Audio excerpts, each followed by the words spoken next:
each para sa 4th Big Placer Duo. 300,000 pesos each para sa 3rd Big Placer Duo. 500,000 pesos each para sa 2nd Big Placer Duo. At tig 1 million pesos ang naghihintay para sa Big Winner Duo. Premyong hatid ng collab ni Kuya at Bingo Plus. Bingo sa saya plus sa panalo.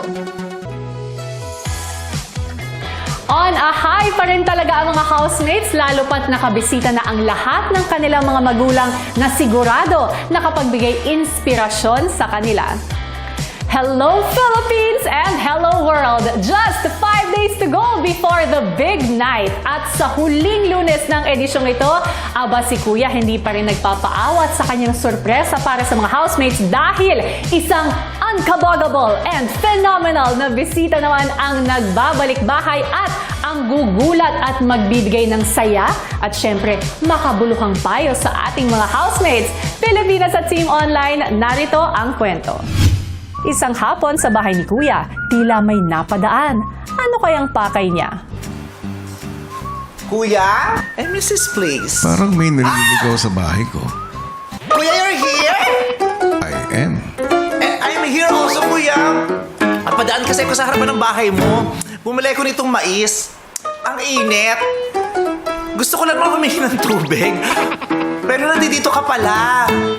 Lagi ako nanonood ng PBB at saka diba ever since pinapapasok mo ako rito. Nakilala mo na ba ang housemates ko?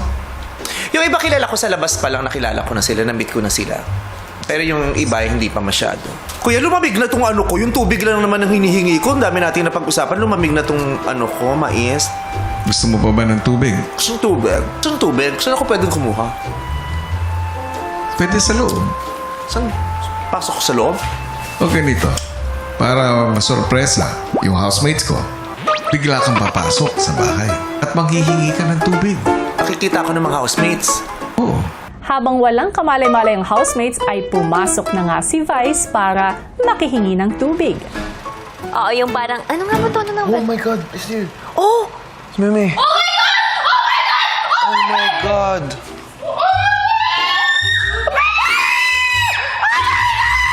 Ay, alam niyo naman po, Kuya, yung pagtingin ko, Kuya, sobrang blur. Kaya, nung pagkita ko po sa isang figure, Kuya, sabi ko, si Ate Clang ba to?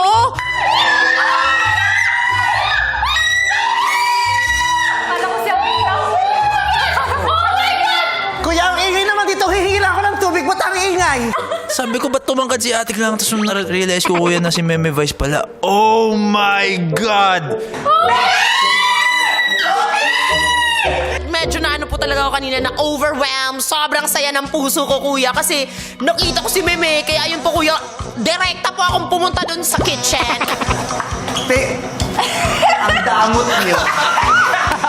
Ang init sa labas, Kuya, tapos ito lang papainom mo sa akin. Sa sobrang kaba ko, Kuya, hindi ko napuno yung baso, baklo. Sobrang nakakahiya talaga, Kuya. Actually, dito talaga ako para sa tubig lang. Oh my God! Hi! Hi, Esnir! Hi! Nice to see you again! Hello! Anong meron? Parang may corporate meeting. may pa-board meeting. Hello! Will po. Hi, Will! Hi! Nagulat din po ako. Kaya kasi growing up, talagang pinapanood ko din po sila sa Showtime. Hello, hello! Hello! Hi! Hello! Hi, Will! Kumakain kasi ako ng sweet corn. Di ba lang naman ako sa labas? Bumili ko ng sweet corn. Tapos, ang init. So, humingi lang naman ng tubig. Pinapasok ako sa confession room. Tapos, pinapasok ako dito. Yun lang. Humingi lang talaga ako ng tubig. At yaman din lamang na nasa loob na siya ng bahay, naisipan na rin na makipagkwentuhan ni Vice sa mga housemates. Question, kung sikat na kayo, kung sikat na kayo ha, sikat naman na kayo, pero kung yung sikat talaga kayo, papasok pa kayo sa bahay ni Kuya? Siguro sa natutunan ko po ngayon dito, baka. Papasok pa din. Baka. Kasi hindi ko po talaga nakita yung sarili ko papasok dito. Parang nung time po na yun, naisip ko na for experience. Parang experience talaga out of my comfort zone. Meme, kung Meme Vice levels na ako, tsaka Papa P level, feeling ko po papasok pa rin po ako. Kasi ito po yung kinalakihan ko. Nanonood po ako dati dito sa probinsya. At gusto ko din po talaga na matest yung sarili ko kung hanggang ano yung kaya ko, kung hanggang saan ako. Sa inyo namang lahat, wala namang imposible. All of you are limitless. All of you. That includes you. You are limitless. So don't let anyone tell you or dictate to you to be the next Vice Ganda. You can never be the next Vice Ganda because you can create your own path. And you will. And I'm looking forward to seeing that. I'll be on the side rooting and applauding you. Pag sikat na kayo, marami na kayong pera, dami niyo ng achievements, huwag kayong masasanay na lagi kayong komportable.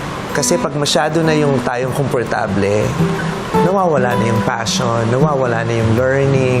Napakarami pong words of wisdom na narinig ko po sa kanya kanina. Para sa akin, yung buhay talagang continuous improving, continuous yung pag-aaral po talaga.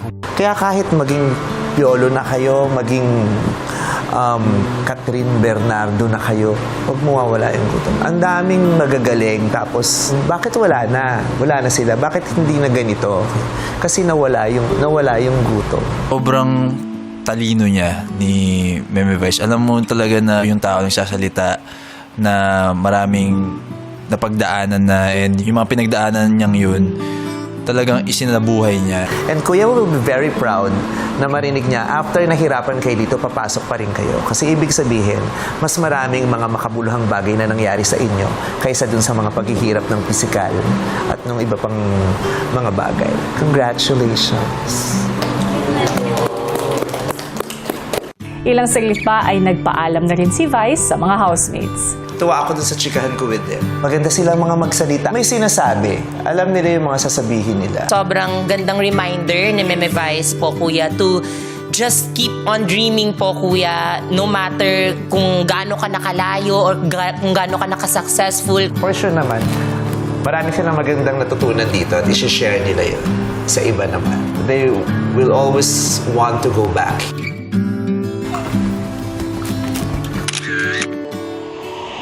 Susunod, Lagi ko sinasabi unang mga araw, i-cherish ko kayo habang buhay. Thank you because you really healed me. You have no idea how much you made me happy. Para sa Encantadia! Ang